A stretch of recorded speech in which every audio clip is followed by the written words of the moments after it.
Around 160,000 actors and performers have officially joined writers on the picket lines after their union failed to reach a deal with major studios. Now, this is the first tandem strike in the industry in more than 60 years. SAG-AFTRA joins the screenwriters who walked off the job back in May. They are demanding increases in basic pay, higher residuals for streaming content, and protections surrounding the use of artificial intelligence. Alissa Wilkinson joins us now. She's a senior correspondent for Vox, and she joins us from here in New York City. Alissa, thanks for joining us on this. And a lot of people are wondering why the SAG president, Fran Drescher, was so emotional during the announcement of the strike on Thursday. And one thing that jumped out to me was there are reports that studios were trying to negotiate what are being described as like dystopian terms in which background actors would have to sign away their visual rights to be used in perpetuity by studios as part of these new agreements. Talk to us about what really took the negotiations off the rails.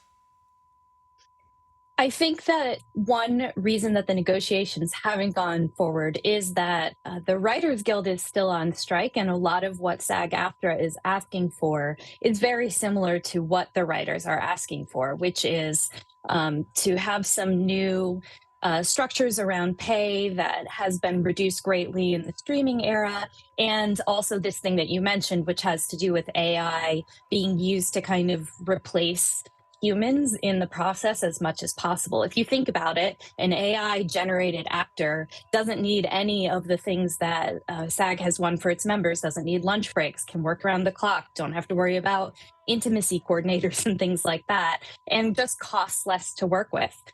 So the studios have a very vested interest in doing that because, of course, it will help them with their bottom line and their investors.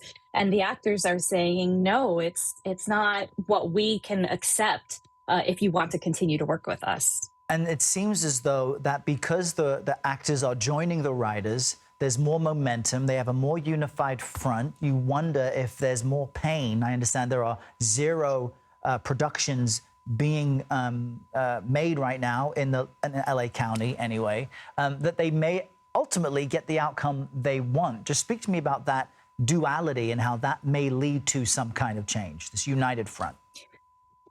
Well, we can look back to 1960, which was the last time this happened. Ronald Reagan was actually president of SAG back then, right. And he led the actors into a double strike with the writers. And at the time, they were asking for something not all that dissimilar, which was around residuals for movies that had been sold for broadcast on TV, where the TV networks would then get ad revenue. And the writers and the actors said, no, we need to be part of this, just like we are with other things. And definitely the actors sort of adding themselves to the strike means that whereas I believe up until yesterday, like 80% of productions in the US had been shut down just because crews won't cross picket lines in solidarity with the WGA. Now nothing can shoot. There's just nobody acting, right? So any scripted entertainment is basically off the table.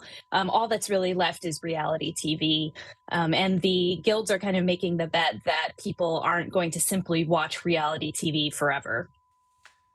Boy, I hope not. There's some great content out there, but we all enjoy the kind of really pre-planned scripted content that people work very hard to make and to act in and to perform in. Alissa Wilkinson, great. Thanks for joining us and chatting about this today. Appreciate it.